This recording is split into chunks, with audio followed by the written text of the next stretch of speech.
Good evening students. तो आज हम लोग दोबारा आ गए हैं रिफ्लेक्शन टॉपिक लेकर के।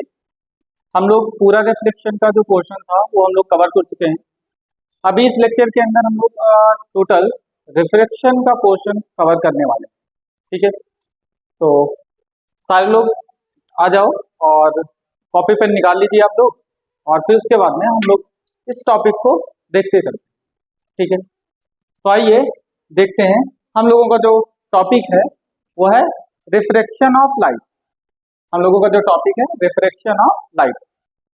तो फर्स्ट ऑफ ऑल हम लोग आगे आते हैं और देखते हैं कि what is refraction.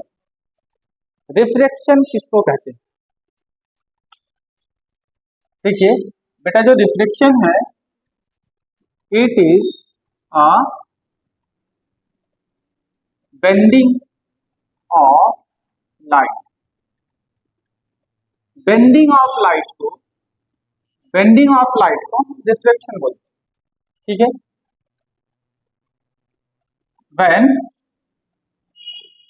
when it goes from one medium to another। ठीक है बेटा, रिफ्लेक्शन क्या है यहाँ पे? Reflection is a bending of light. ठीक है, लाइट का मुड़ना, लाइट के मुड़ने को ही हम लोग क्या बोलते हैं? रिफ्लेक्शन बोलते हैं। आपने अक्सर देखा होगा जब लाइट किसी एक मीडियम से निकल करके दूसरे मीडियम में एंटर करती है तो लाइट थोड़ी सी मुड़ जाती है, एंड इस फिनोमेना को हम लोग क्या बोलते हैं? Refraction of light. ठीक है, कब मुड़ेगी? जब ये एक मीडियम से निकल करके किसी दूसरे मीडियम के अंदर एंटर करेगी, तब लाइट क्या होती है बेटा? मुड़ जाती है थोड़ी, एंड इस फिनोमेना को हम क्या बोलते हैं? Refraction of light. अब नेक्स्ट क्वेश्चन हमारा ये है कि लाइट मुड़ती क्यों है। अगला क्वेश्चन हमारा ये है कि ये तो समझ आ गया सर कि रिफ्लेक्शन क्या है? Bending of light. तो लाइट मुड़ती क्यों है? इसका रीजन क्या है? कॉज ऑफ रिफ्लेक्शन क्या है? क्यों लाइट मुड़ती है? तो बेटा, लाइट के बेंड होने के पीछे जो रीजन है वो ये है change in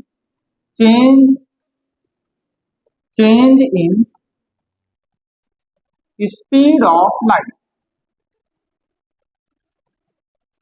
speed of light when go one medium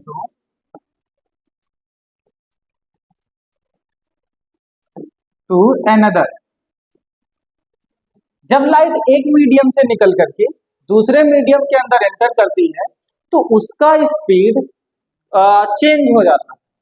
ठीक है, जैसे कोई लाइट है, अगर वो डेंसर से निकल के रेयरर मीडियम के अंदर जाती है तो वहां पे लाइट की स्पीड इंक्रीज हो जाती है, और अगर कोई रे ऑफ लाइट रेयरर से डेंसर मीडियम के अंदर एंटर करता है तो वहां पे उस लाइट की स्पीड जो होती है वो डिक्रीज कर जाती है।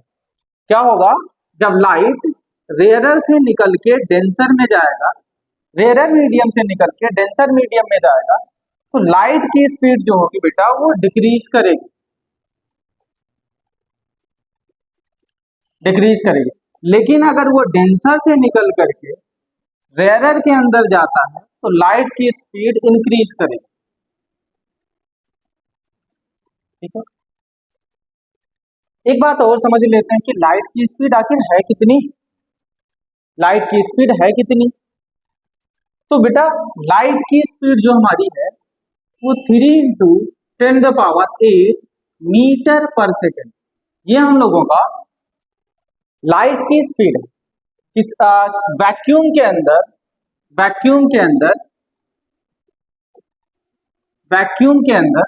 जो लाइट की स्पीड है वो कुछ इतनी है, 3 × 10⁸ मीटर पर सेकेंड के करीब।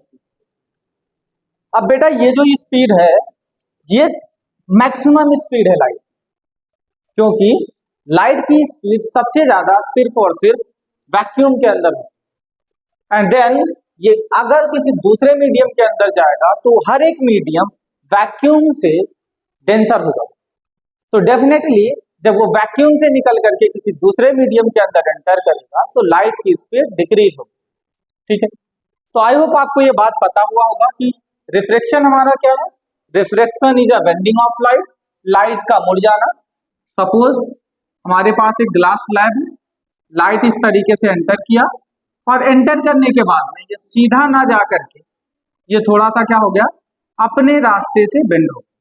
इस फिनोमेना को ही हम लोग क्या बोलते हैं, रिफ्रैक्शन बोलते हैं। ठीक है, काज क्या है इसका, रीजन क्या है, तो इसका जो रीजन है change in speed of light, light के स्पीड का चेंज होना ही रिफ्रैक्शन का सबसे बड़ा कारण है। लाइट की स्पीड एक मीडियम से दूसरे मीडियम में जाने पे चेंज होती है, या यूं बोले कि अगर रेयरर से डेंसर में जाती है तो स्पीड उसकी डिक्रीज हो जाती है, एंड डेंसर से रेयरर में जाती है तो लाइट की स्पीड इंक्रीज हो जाती है। इस इंक्रीज डिक्रीज की वजह से लाइट भटक जाता है रास्ते में, और भटकने की वजह से ये जो भटकन है इसी को हम लोग क्या बोलते हैं, हम लोग रिफ्रैक्शन बोलते हैं। ठीक है, चलते हैं आगे। हम यहाँ पे अभी आपको rarer rarer rarer denser denser denser बार बार बोले जा रहे हैं। हो सकता है आपको ये बातें पता ना हो कि what is rarer and what is denser, कौन सा मीडियम है जो रेयरर है एंड कौन सा मीडियम जो है डेंसर है। तो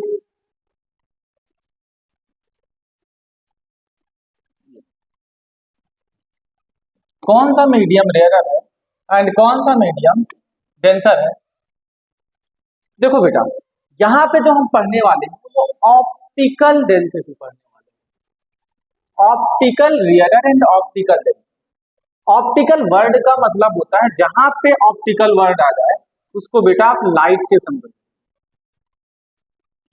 ऑप्टिकल का मतलब ही आप समझ लो लाइट, जहां पे ऑप्टिकल वर्ड आ जाए वहां पे आप उसकी मीनिंग किससे निकालोगे, लाइट से। ठीक है, ये थोड़ा सा लाइट, ठीक है, लाइट, ऑप्टिकल का मतलब लाइट। अब लाइट के हिसाब से कोई मीडियम डेंसर होता है और कौन सा मीडियम रेयरर होता है। सिंपल सा लॉजिक है पहचानने का, जिस मीडियम में लाइट की speed medium in which speed of light is more is called rarer medium।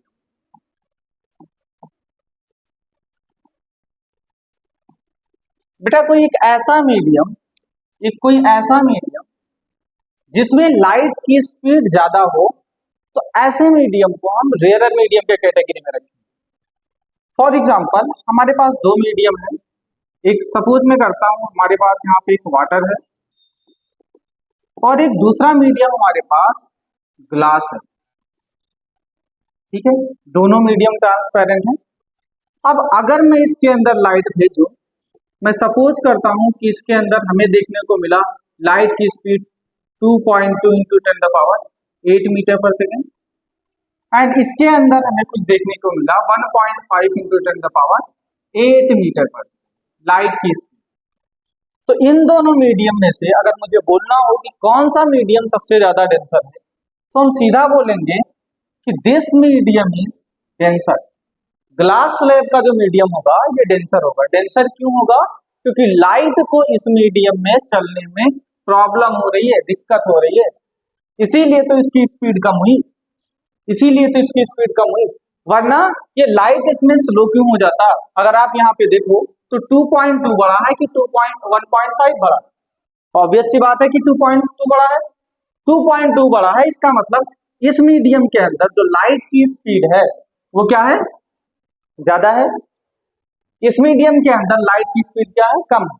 Light की स्पीड कम क्यों हुई इसके अंदर, क्योंकि ये ज्यादा डेंसर है, लाइट को ज्यादा प्रॉब्लम हो रही है इसके अंदर चलने में। ठीक है, तो सिंपल सा हम कैसे समझेंगे, कोई एक ऐसा मीडियम जिसके अंदर लाइट की स्पीड सबसे ज्यादा हो उसको रेयरर मीडियम बोलेंगे। ठीक है, इतनी बातें आई वो आपको क्लियर होगा। अब आते हैं नेक्स्ट पॉइंट पे, डेंसर मीडियम हमारा क्या है, what is denser medium, what is denser medium. Denser medium, तो इसको आप ऐसे डिफाइन कर सकते हो कि medium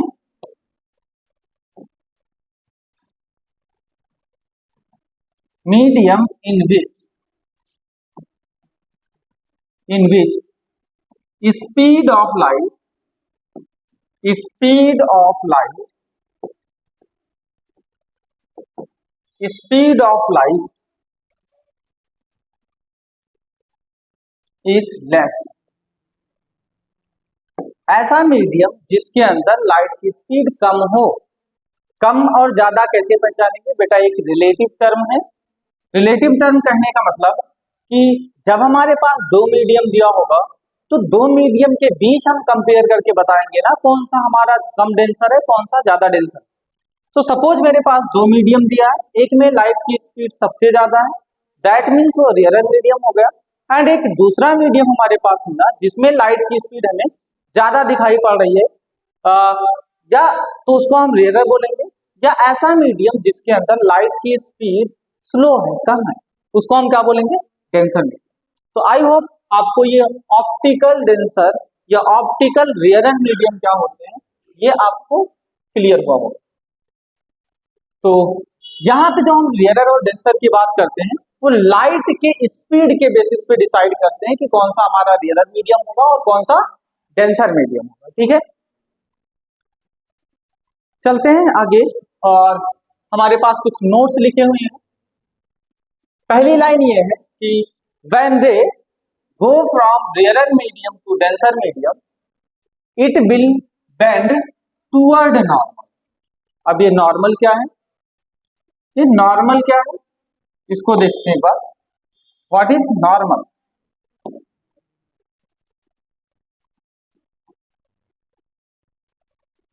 normal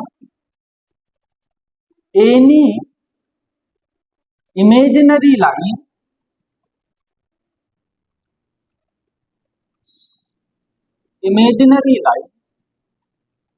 which is perpendicular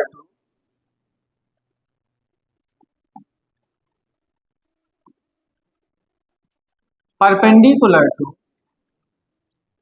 surface at point of incidence,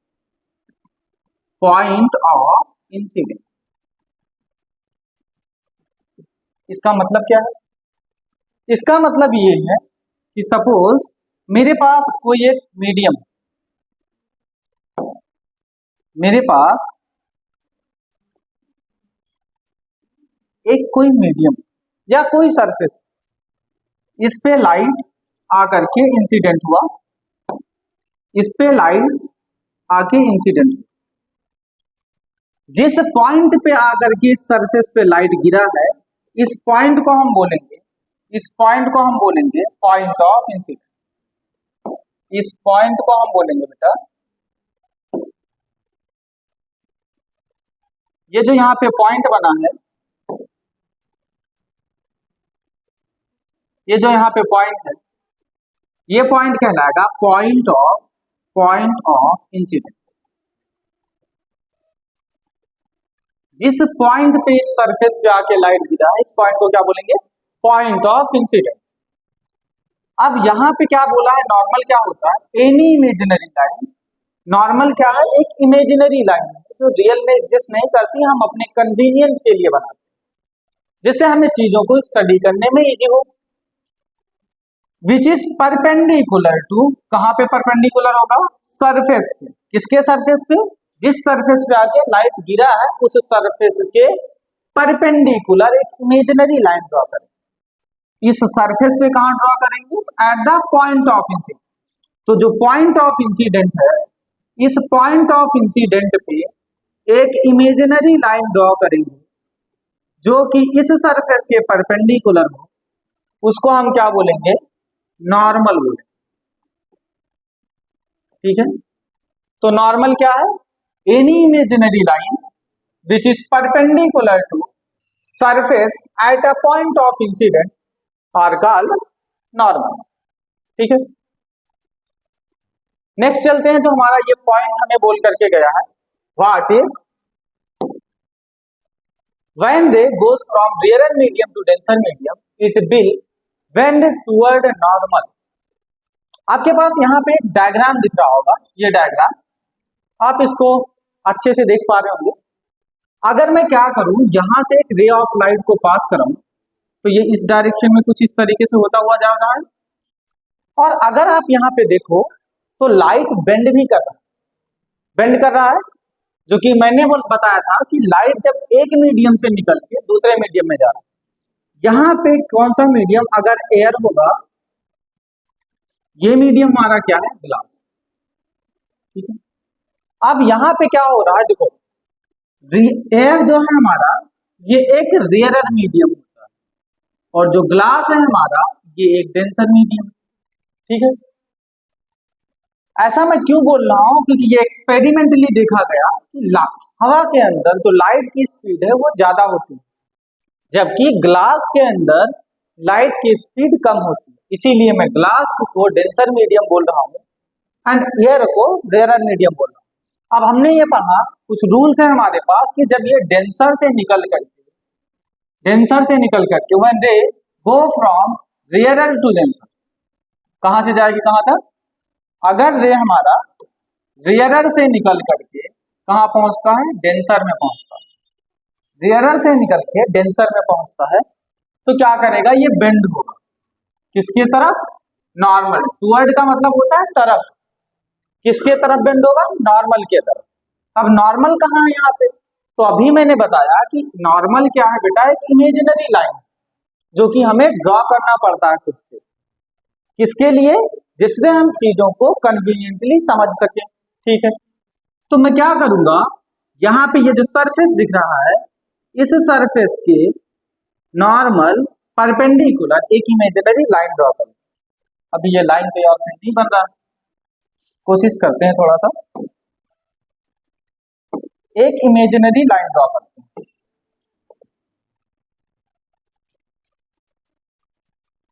जो कि इस लाइन के परपेंडिकुलर। ठीक है, यहाँ पे एक मैंने इमेजिनरी लाइन ड्रॉ कर लिया, ये जो लाइन है इसको हम क्या बोलेंगे, नॉर्मल बोलेंगे। ये जो लाइन है हमारे पास, दिस लाइन भी कॉल्ड एज नॉर्मल। ये क्या है, पॉइंट ऑफ इंसिडेंट से होता हुआ इस सरफेस से 90 डिग्री बनाता हुआ एक लाइन है, जिस लाइन को हम क्या बोलेंगे, नॉर्मल बोलेंगे। अब यहां से देखें तो ये रे सबसे पहले कहां जा रहा था, ये बिल्कुल इस रास्ते से, इस वाले पाथ पे कहीं जा रहा था, ये दिख रहा है आपको, ये लाइट यहां से निकल के किधर जाता हुआ दिख रहा है, बिल्कुल इस रास्ते से। लेकिन क्या हुआ, जब ये एयर से निकल के ग्लास के अंदर एंटर किया तो ये बेंड हो गया, थोड़ा इस रास्ते से ना जाकर के थोड़ा सा घूम गया। ये किधर बेंड हुआ है, डेंसर मीडियम से रेयरर मीडियम से निकल के जब डेंसर मीडियम में गया तो ये नॉर्मल की तरफ भाग गया। इस रूल को हमें हमेशा ध्यान रखना बेटा कि जब भी लाइट रेयरर मीडियम से निकलेगी तो जाना चाहिए था उसको सीधा, अगर रेयरर मीडियम होता तो, लेकिन चूंकि मीडियम चेंज हुआ है तो ये क्या करेगा, रिफ्रैक्शन होगा। रिफ्रैक्शन होगा का मतलब लाइट बेंड होगी, तो बेंड होगी तो होगी किधर, तो ये बेटा हमेशा नॉर्मल की तरफ थोड़ी सी बेंड हो जाएगी। एंड फिर यहां पे आने के बाद में लाइट दोबारा बेंड, लाइट दोबारा बेंड क्यों होगा, क्योंकि इसका फिर से मीडियम चेंज हो रहा है। बेंडिंग ऑफ लाइट या रिफ्रैक्शन तभी होगा जब मीडियम चेंज, ठीक है, मीडियम चेंज होगी, इसीलिए क्या होगा, लाइट की स्पीड चेंज होगी। हमने अभी कॉज ऑफ रिफ्रैक्शन में बताया आप लोगों को काज ऑफ रिफ्लेक्शन में यहाँ पे अभी मैंने बताया, रिफ्लेक्शन का काज क्या है? Change in speed of light. Light की स्पीड अगर चेंज होगी तो वहां पे रिफ्लेक्शन होगा। लाइट अगर ग्लास जो कि एक डेंसर मीडियम है, ग्लास जो कि एक डेंसर मीडियम है, डेंसर मीडियम से निकल करके रेयरर मीडियम में जाएगी तो उसका स्पीड चेंज होगा। अगर स्पीड चेंज होगा दैट मीन्स रिफ्लेक्शन होगा। ठीक है, रिफ्लेक्शन का मतलब लाइट बेंड करेगी। अब बेंड करेगी तो फिर किधर बेंड करेगी? तो यहां पे मेरे पास एक दूसरी लाइन लिख करके नोट्स के फॉर्म में लिखा है, जब ये डेंसर से निकल के बेटा रेयरर मीडियम के अंदर एंटर करेगी, डेंसर से निकल करके रेयरर के अंदर जाएगी, तो यहां पे क्या होगा? ये लाइट नॉर्मल से दूर भागने की कोशिश करेगी। क्यों? क्योंकि अब इसका स्पीड बढ़ चुका होगा। अब ये एकदम से भागने का कोशिश करेगा, किसी के पास जाने की कोशिश नहीं करेगा। तो सबसे पहले इस पे हम लोग नॉर्मल ड्रॉ करते हैं जिससे हमारी एक बेटर अंडरस्टैंडिंग हो सके। एक नॉर्मल ड्रॉ करते हैं जिससे बेटर अंडरस्टैंडिंग हो सके। ये हमारे पास एक नॉर्मल रहा, ठीक है। अब अगर बेटा यहाँ पे हम देखें तो ये रे ऑफ लाइट जो था वो जा किधर रहा था? ये रे ऑफ लाइट जो था हम लोगों का, अगर आप देख पा रहे हो तो ये इस डायरेक्शन में जा रहा है, इस डायरेक्शन, बिल्कुल इस रास्ते से ऐसे होके जा रहा है। लेकिन क्या हुआ यहाँ पे कि मीडियम चेंज हुआ, मीडियम चेंज हुआ तो लाइट बेंड करेगी, दैट मींस रिफ्लेक्शन होगा। एंड किधर रिफ्लेक्शन होगा? Away from normal. ये नॉर्मल से दूर भागने की कोशिश करेगी, इसलिए ये नॉर्मल से दूर भागता हुआ है। ठीक है, तो हम लोगों को ये दो पॉइंट्स याद करके रखना है। अगर आपको ये बातें समझ आ गई हैं तो मैं आपको एक छोटा सा क्वेश्चन देता हूं, आप ट्राई करिए इसको सॉल्व करने की।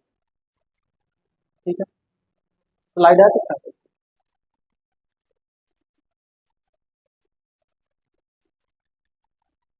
ठीक, क्या करें, व्हाइट पेज होगा इसका? ठीक है, आप ये इसका बेटा स्क्रीनशॉट ले सकते हो। मैं एक आपको क्वेश्चन यहाँ पे देता हूँ, आप करके दिखाओ मुझे, ये जो हमने अभी तक पढ़ा है। अच्छा, ऊपर, हाँ,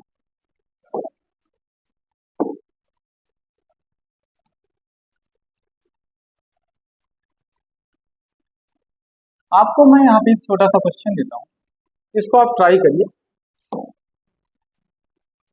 बेटा मेरे पास एक ट्रेंगुलर शेप में एक ग्लास है, ये क्या है? ग्लास। ठीक है, एक रे ऑफ लाइट क्या करा, यहां से इंसिडेंट करा है मैंने इस वाले साइड। ये जो लाइट जा रही है एयर से जा रही है, ठीक है, किसके अंदर जा रहा है? ग्लास के अंदर। तो क्या आप यहाँ पे अभी हमें बता सकते हो कि ये लाइट हमारी किधर बेंड होगी, कैसे बेंड होगी, कैसे पास करेगा इस ग्लास स्लैब से? तो बेटा हमें हमेशा इन दो लाइन को याद करके रखना, ये मोस्ट इंपॉर्टेंट लाइन है, ये हमारा काफी इंपॉर्टेंट लाइन है। तो चलिए करते हैं, थोड़ा सा इसको देखते हैं। फर्स्ट ऑफ ऑल बेटा लाइट हमें तो पता है जब एक मीडियम से दूसरे मीडियम के अंदर जाएगा तो लाइट रिफ्लेक्ट तो करेगा। क्यों करेगा? क्योंकि यहाँ पे मीडियम चेंज हो रहा है। ठीक है, मीडियम चेंज होगा तो क्या होगा? लाइट की स्पीड चेंज होगी, एंड लाइट की स्पीड चेंज होगी, इसके वजह से रिफ्लेक्शन का होगा। ठीक है, मतलब बेंडिंग ऑफ लाइट होगी। किधर बेंड होगा ये जानने के लिए हमारे पास ये दो लाइन जो आपको दिमाग के अंदर रखना। ठीक है, अब यहाँ पे देखें बेटा, तो रे रेयरर मीडियम से निकल के डेंसर में जा रहा है, और अगर रे ऑफ लाइट रेयरर से डेंसर में जा रहा है, इसका मतलब ये नॉर्मल की तरफ भागेगा। किसके तरफ भागेगा? नॉर्मल की तरफ भागेगा। ठीक है, ठीक है, तो सबसे पहले नॉर्मल मेरे पास है नहीं, ड्रॉ कर लेते हैं एक नॉर्मल यहाँ पे बना लेते हैं। ठीक, एक नॉर्मल मैंने यहाँ पे ड्रॉ कर, ठीक है बेटा, एक नॉर्मल हमने यहाँ पे बना दिया। अब हमने सीखा है जब ray of light rare medium से निकल करके डेंसर में जाएगा तो नॉर्मल की तरफ बेंड होगा। सबसे पहले देखते हैं जी जा कहाँ रहा है। अगर आप देख पा रहे हो, अगर आप देख पा रहे हो तो ये रे हमारा कुछ इस रास्ते पे जा रहा था, स्ट्रेट जा रहा था, बिल्कुल है कि नहीं। अब हमने पढ़ा है कि जब रे ऑफ लाइट रेयर से डेंसर में जाएगा तो ये सीधा ना जा करके बेंड होगा, किधर बेंड होगा, थोड़ा सा नॉर्मल की तरफ। तो आप यहाँ पे देख सकते हो लाइट को मैंने थोड़ा सा नॉर्मल की तरफ बेंड करा दिया, ठीक है। अब बेटा आपके दिमाग में ये आ सकता है कि नॉर्मल तो इधर भी था तो लाइट इधर भाग के जा सकती थी, लेकिन हमें नॉर्मल किस उसी मीडियम के अंदर देखना है। ये दूसरे मीडियम का नॉर्मल हो गया ना, तो हमें ग्लास के अंदर वाला ही नॉर्मल देखना है, ठीक है। फिर आगे देखें तो ये लाइट जब इस वाली सरफेस पे पहुंचेगा तो दोबारा से बेंडिंग कॉज करेगा। क्यों कॉज करेगा? क्योंकि स्पीड चेंज होगी, ठीक है। तो दोबारा से हम इस पे नॉर्मल ड्रॉ करते हैं एंड फिर उसके बाद में देखते हैं।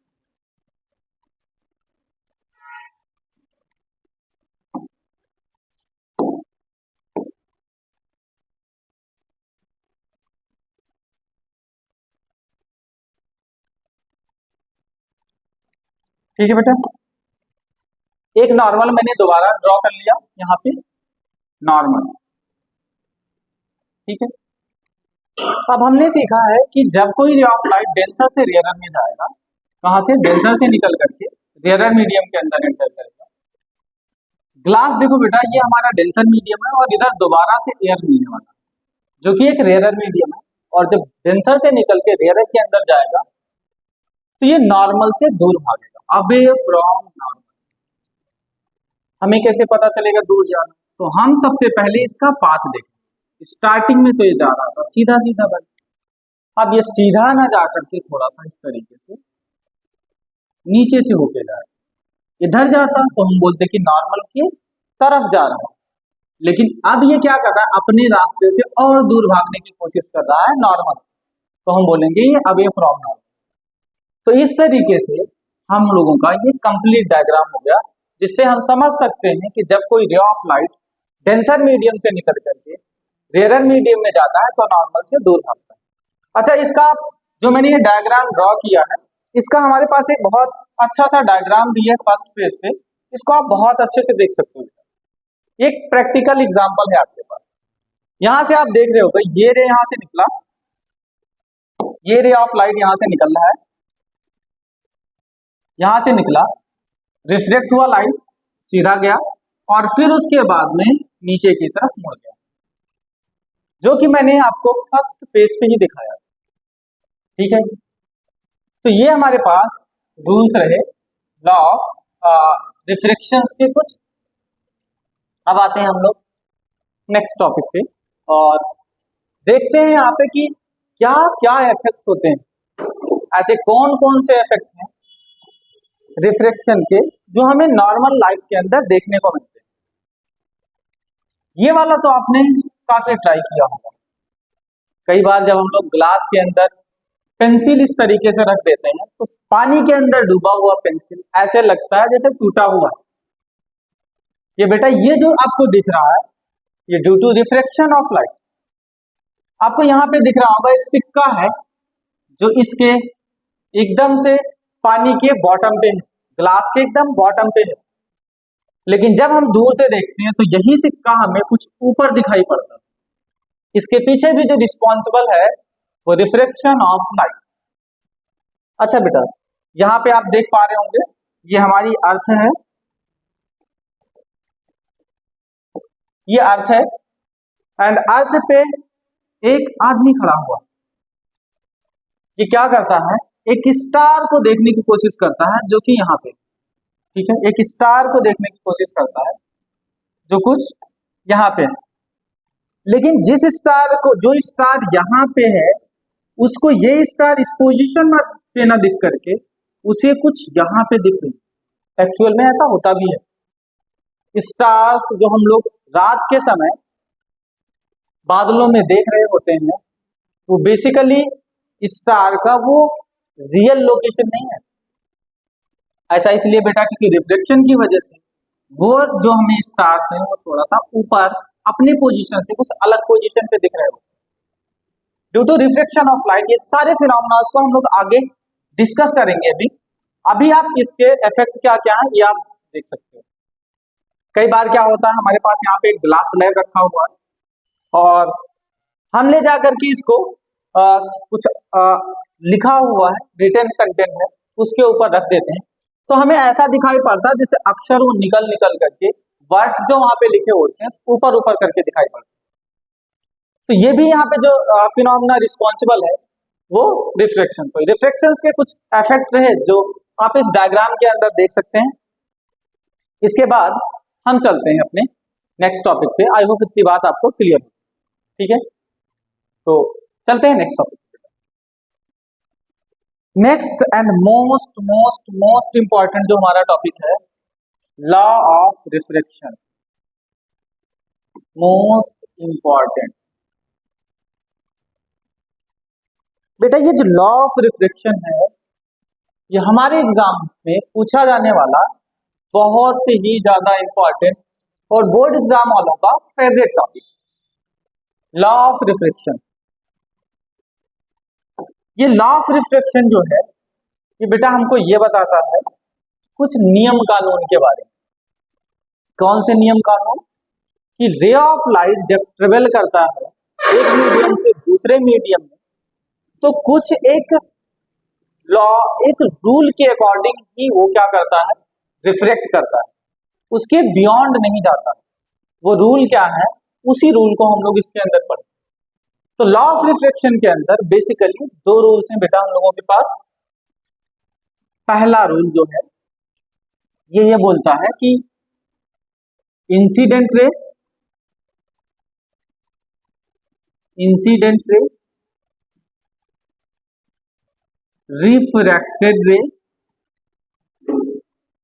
रिफ्रैक्टेड रे and normal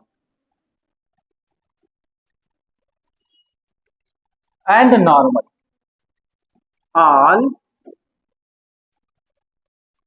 lie at point of incident all lie at point of incident in same plane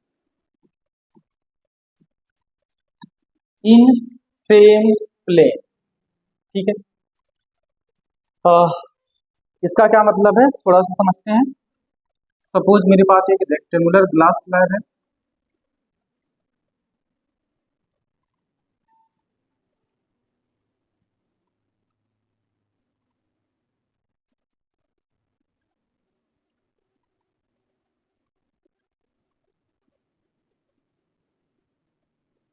हमारे पास एक रेक्टेंगुलर ग्लास स्लैब है तो कुछ इस तरीके से इसको मैंने 3D में बनाने की कोशिश की है बेटा। ये ऊपर से इसका सरफेस है ऐसा आप सपोज कर सकते हो। ये ऊपर से एक सरफेस है इसको चलो एक शेप ले लेते हैं वहीं से आपको समझाते हैं बेटर तरीके से ज्यादा बेटर समझ आएगा।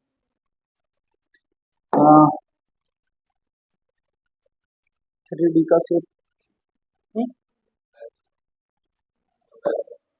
हाँ क्या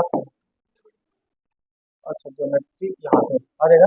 ठीक तो हमारे पास एक 3D से ये है। ठीक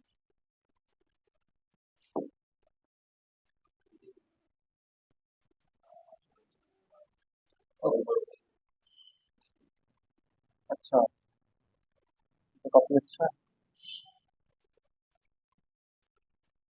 काफी बेकार है।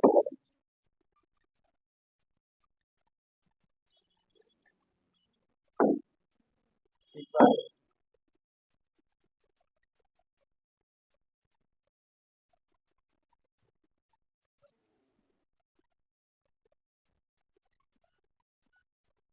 ठीक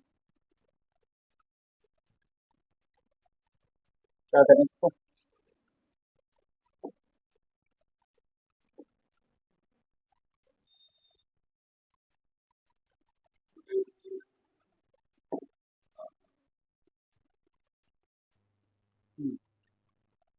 ये सही। हाँ, ये देखिए बेटा, हमारे पास एक ऐसा मान लेते हैं कि ये जो हमने मटेरियल लिया है ये ग्लास का, ठीक है। एक रे को मैं क्या करता हूँ, यहाँ पे इस तरीके से ला करके इस टाइप करवाता हूँ। अब आकर के इस वाले सरफेस पे गिरा, इस सरफेस पे गिरने के बाद में ये लाइट हमारा रिफ्लेक्ट करेगा, ये बात हमें पता है। रिफ्लेक्ट कैसे करेगा, अकॉर्डिंग टू जो हमने अभी कुछ रूल्स बताए हैं, उस रूल के अकॉर्डिंग क्या करेगा बताइए, रिफ्लेक्ट करेगा।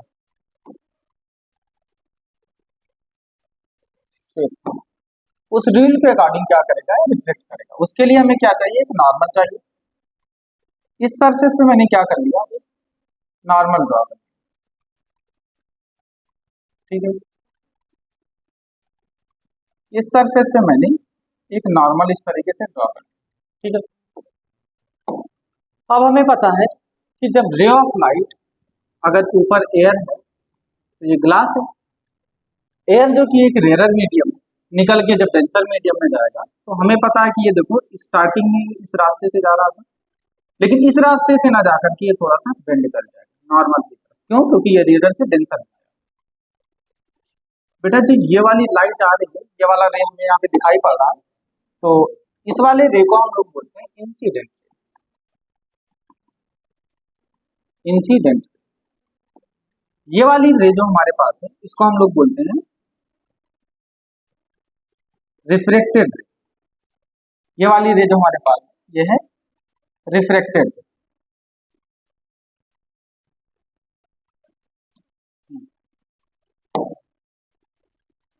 ये वाली जो हमारे पास है इसको हम बोलते हैं रिफ्रेक्टेड। अच्छा, यहाँ पे इस रूल में क्या बोल रहा है कि इंसिडेंट रे, रिफ्रेक्टेड रे एंड ये जो नॉर्मल इंसिडेंट रे, ये जो रिफ्लेक्टेड रे यहाँ पे आया है एंड ये जो नॉर्मल, ये तीनों एक ही पॉइंट पे मिलते हैं इस तरीके से, लाई एट सेम पॉइंट। क्या करते हैं, एक ही पॉइंट पे लाई करते हैं।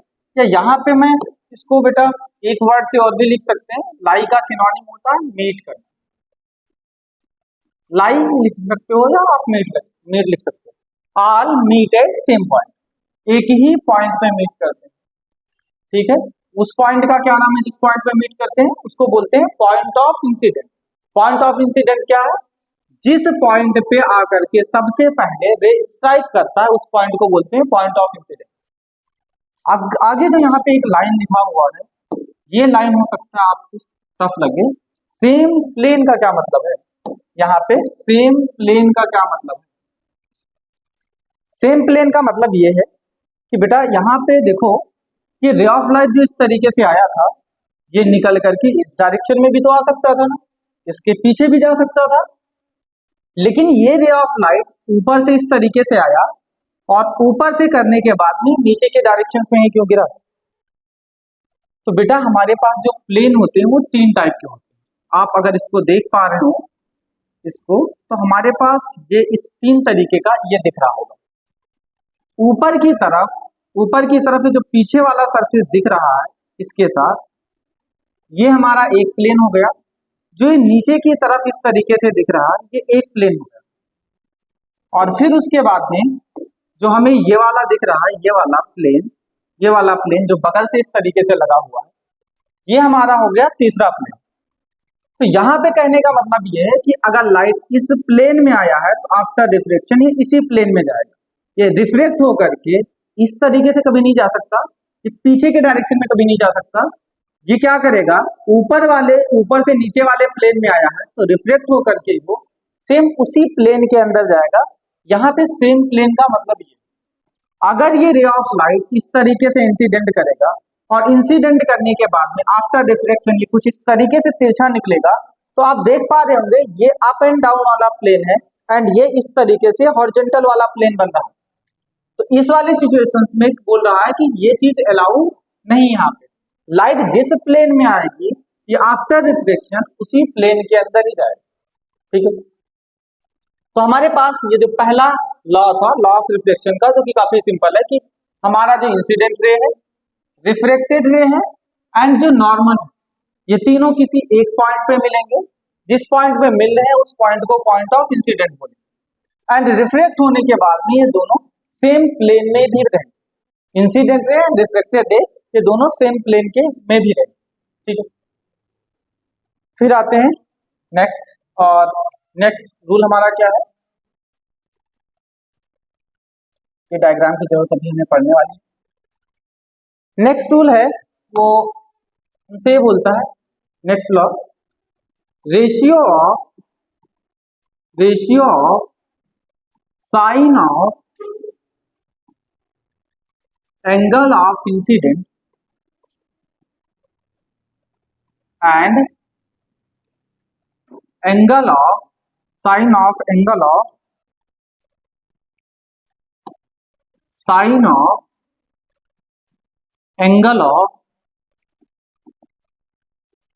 एंगल ऑफ रिफ्रैक्शन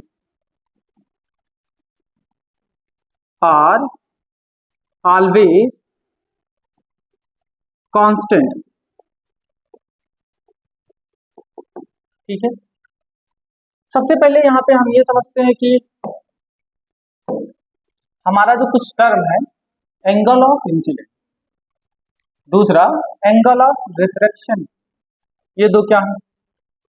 तो बेटा जैसे ही यहाँ पे देख रहे हो एक रे ऑफ लाइट आ रहा है ऊपर से, ये इंसिडेंट किया, तो ये नॉर्मल और इंसिडेंट रे के बीच में कुछ एंगल बनता हुआ दिख रहा है, इस एंगल को बोलते हैं एंगल ऑफ इंसिडेंट, इस एंगल को बोलते हैं एंगल ऑफ इंसिडेंट।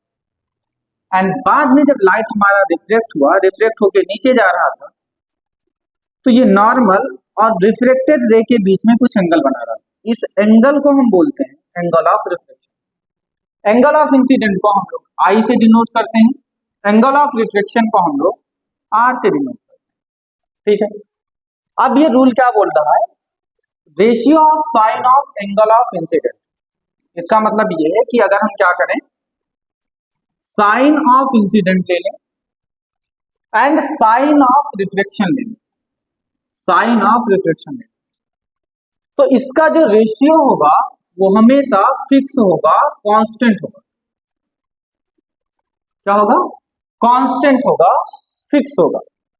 कहने का मतलब ये, हम यहाँ पे एंगल कुछ भी चेंज करें, 30, 60, 90, 80 कुछ भी करते जाए, हमेशा इस दोनों का रेशियो क्या होगा, फिक्स ही आएगा। अगर मैं यहाँ पे एंगल 30 डिग्री लिया, ठीक है, तो कुछ एंगल ऑफ रिफ्लेक्शन बनेगा, जो भी एंगल ऑफ रिफ्लेक्शन आएगा इन दोनों का रेशियो लेंगे तो इसकी वैल्यू फिक्स रहेगी। सपोज एक बार में इसकी वैल्यू 1/2 आ गई इन आई एंड आर का रेशियो, तो अब आप एंगल को कितना भी कम या ज्यादा करो, हमेशा वो वैल्यू 1/2 ही आएगी। ये कांस्टेंट का मतलब ये होता है कि जहां पे इस वाले केस में हमेशा sine I and sine R का रेशियो हमेशा फिक्स होगा, आप एंगल कुछ भी चेंज कर लो, आपको 30 करना है 30 करो, 15 डिग्री करना है 15 डिग्री कर लो, आप एंगल कुछ भी कर लो, जो भी आप एंगल ऑफ इंसिडेंट करोगे उस पर कुछ ना कुछ एंगल ऑफ रिफ्लेक्शन आएगा उसका। एंड देन अगर मैं यहाँ पे वैल्यू पुट करूंगा तो जो पहले वाले केस में आया था वो दूसरे वाले केस में भी आएगा, वो तीसरे वाले केस में भी आएगा, आप एंगल की वैल्यू कुछ भी चेंज कर दो। ये जो कांस्टेंट लिखा है उस कांस्टेंट का मतलब ये, ठीक है। अच्छा, लेकिन ये जो कंडीशन है ये सिर्फ और सिर्फ कुछ लिमिटेड चीजों पे ही वैलिड है, ये हर जगह पे ये बातें लागू नहीं होती। इस लॉ को लागू होने के लिए प्रॉपर 3 कंडीशन है, अगर ये 3 कंडीशन फॉलो करते हैं तो ही ये बात सही है, वरना ये हर जगह पे नहीं सही होती। वो कंडीशन क्या है, वो कंडीशन क्या है वो यहां पे मैं लिखता हूं। ये जो कंडीशन है बेटा वो ये है कि पहला जो कंडीशन है, जो रे ऑफ लाइट होना चाहिए, रे ऑफ लाइट जो होना चाहिए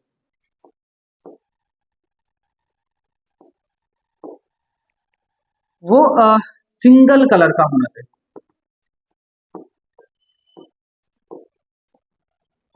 सिंगल कलर का होना चाहिए।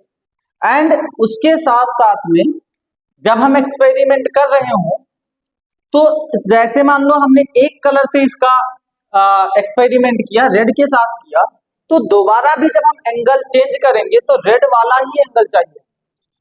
ऐसा नहीं हो सकता कि आप यहाँ पे रेड कलर का लाइट इंसिडेंट कराए एंड एंगल ऑफ रिफ्लेक्शन कुछ मिल गया और फिर 30 डिग्री पे ही आप ब्लू कलर का लाइट इंसिडेंट कराओ, तो उस वाले वैल्यू पे बेटा सेम एंगल पे एंगल ऑफ रिफ्लेक्शन अलग मिलेगा।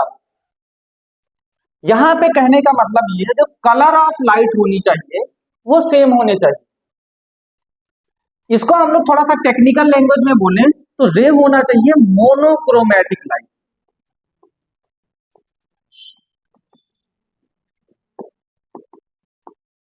मोनोक्रोमैटिक लाइट, मोनोक्रोमैटिक लाइट का मतलब होता है सिंगल कलर ऑफ लाइट। ठीक है, दूसरा कंडीशन क्या है? दूसरा कंडीशन ये है कि angle of incident, angle of incident, angle of incident should be less than 90 degree. Angle of incident जो हो वो 90 डिग्री से कम हो। आप खुद ही सोचो, यहां पे एंगल ऑफ इंसिडेंट कितना बना सकते हो? 90 डिग्री। 90 डिग्री से ज्यादा आप बना सकते हो, ज्यादा ले जाओगे आप ग्लास के अंदर चले जाओगे। आप यहां से इस डायरेक्शन में अगर जाओगे तो 90 डिग्री से फिर वो एंगल दूसरा बनने लगेगा। एंगल ऑफ इंसिडेंट जो होना चाहिए वो दो चीजों के बीच में आना चाहिए। पहला क्या होना चाहिए? एंगल ऑफ इंसिडेंट हमारा जो है वो 0 डिग्री से बड़ा हो। एंगल ऑफ इंसिडेंट जो हो वो 0 डिग्री से बड़ा हो एंड लेस देन 90 डिग्री। ये जो कंडीशन है ये होना चाहिए। ठीक है, less than 0 degree, greater than 0 degree and less than 90 degree. ठीक है, ये सिचुएशंस फॉलो करेगा तो ही हमारा लॉ ऑफ रिफ्लेक्शन फॉलो कर सकता है।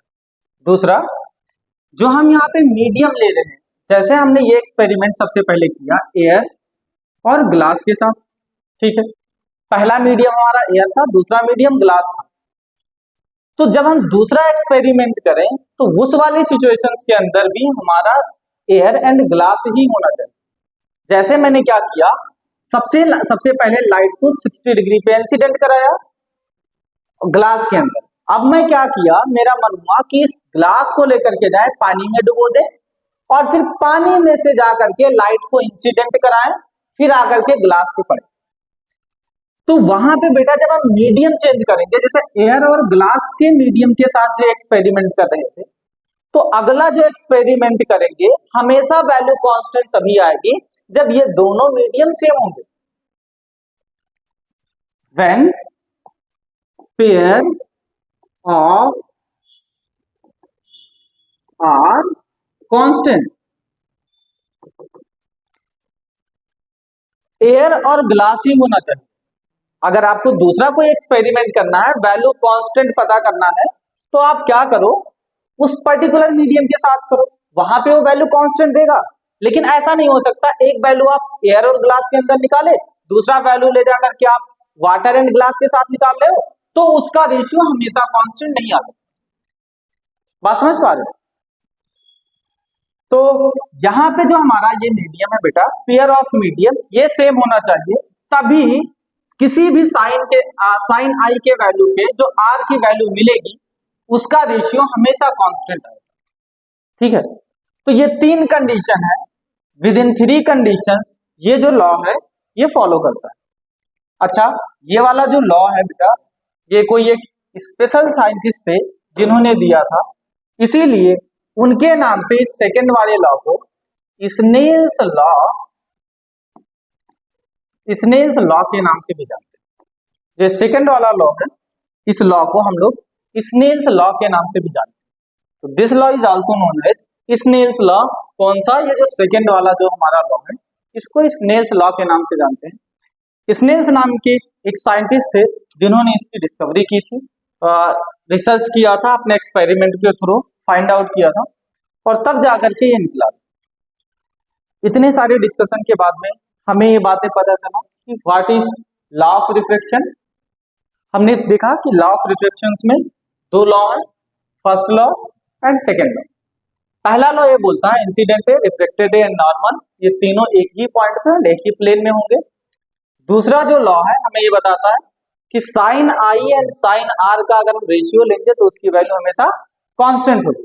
इसके साथ साथ हमने ये भी बताया कि ये वैल्यू हमेशा कांस्टेंट तभी होगी जब हमारे पास लाइट जो होगा वो सिंगल कलर का होगा, और दूसरा एंगल ऑफ इंसिडेंट या तो 0 डिग्री से बड़ा हो या तो 90 डिग्री से छोटा हो। दूसरा तीसरा जो कंडीशन है, हमारा जो पेयर ऑफ मीडिया है, जिस मीडियम के साथ हम एक्सपेरिमेंट कर रहे थे, जैसे एयर ग्लास लिए थे, तो ये पेयर ऑफ मीडियम भी कांस्टेंट होनी चाहिए। ठीक है, तो ये लॉ हमेशा वैल्यू। अब यहां तक इतना करने के बाद में सिचुएशंस ये है, बात ये है, दिमाग में ये खटक रही होगी कि ये कांस्टेंट आया कहां से। तो ये जो कांस्टेंट आता है बेटा, ये है रिफ्रैक्टिव इंडेक्स। रिफ्रैक्टिव इंडेक्स इसको हम खुद से कैलकुलेट करते हैं। अब इसको कैलकुलेट करने का तरीका क्या है, चलते हैं, हमारा जो नेक्स्ट टॉपिक होगा रिफ्रैक्टिव इंडेक्स। नेक्स्ट टॉपिक जो हमारा होगा ये होगा रिफ्रैक्टिव इंडेक्स। ठीक है,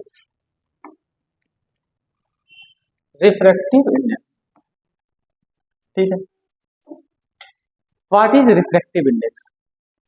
बेटा ये जो रिफ्रैक्टिव इंडेक्स है इसको हम लोग एक दूसरे नाम से ऑप्टिकल डेंसिटी के नाम से जानते हैं।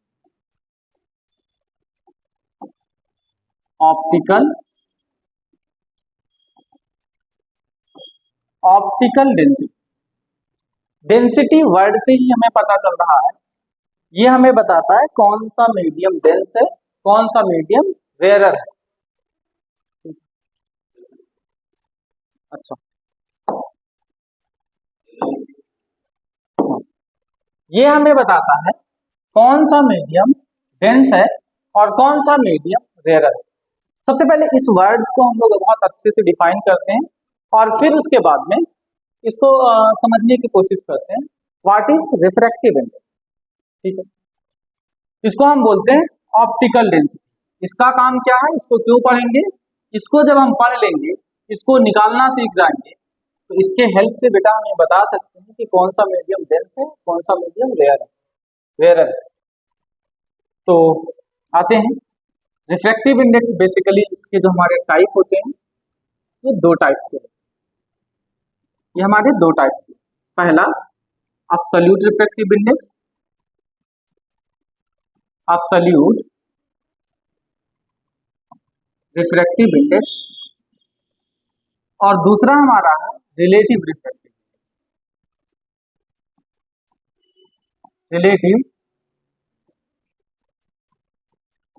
इंडेक्स। ठीक है, absolute refractive index and relative refractive index. एक एक टर्म को करके जानते हैं। सबसे पहले absolute refractive index.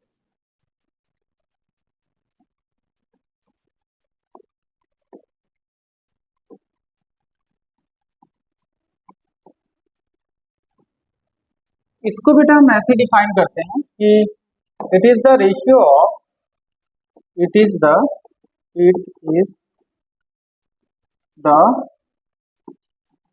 ratio of sine of it is the ratio of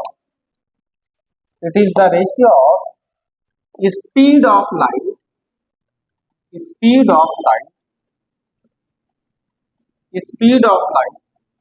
in vacuum या फिर air to the speed of light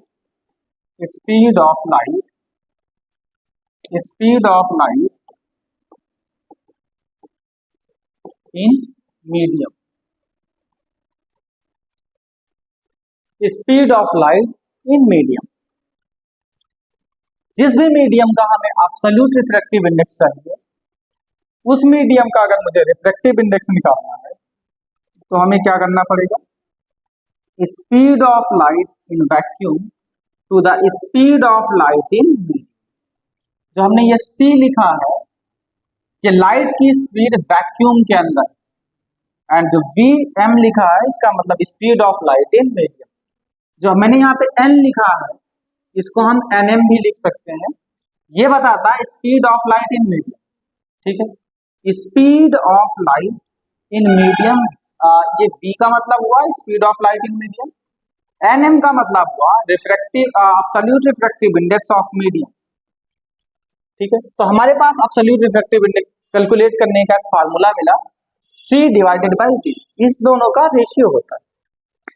basically अगर हम लोग देखें तो एब्सोल्यूट रिफ्रैक्टिव इंडेक्स हमें बताता ये है कि जो लाइट की स्पीड है वो वैक्यूम के कंपैरिजन में कितने टाइम डिक्रीज। ठीक है, रेशियो अगर हम लोग निकालेंगे तो हमें यही पता चलेगा कि एब्सोल्यूट रिफ्रैक्टिव इंडेक्स जो है ये हमें बताता है कि वैक्यूम के कंपैरिजन में लाइट की स्पीड कितने टाइम डिक्रीज। फॉर एग्जांपल के लिए वैक्यूम के अंदर हम जानते हैं कि लाइट की स्पीड 3 × 10⁸ मीटर पर सेकेंड, एंड किसी मीडियम के अंदर जाने के बाद में जो लाइट की स्पीड है 1.5 × 10⁸ मीटर पर सेकेंड।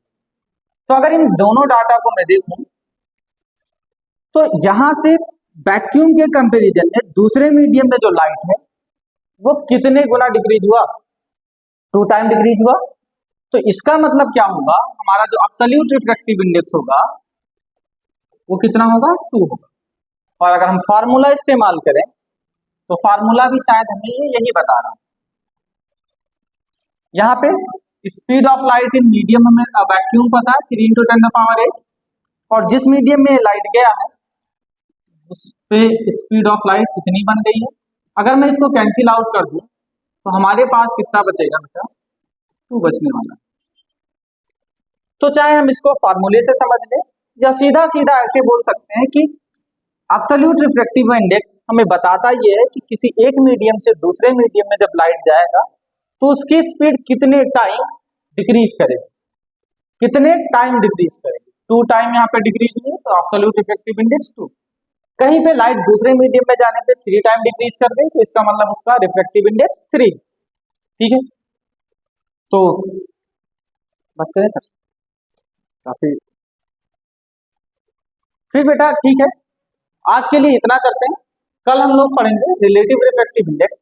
और तब तक के लिए आप लोग इतना देखिए, और आपको जो भी प्रॉब्लम है आप कमेंट करिए। ये टॉपिक पूरा कवर करने के बाद में हम लोग फिर करेंगे अच्छे से न्यूमेरिकल। तब तक के लिए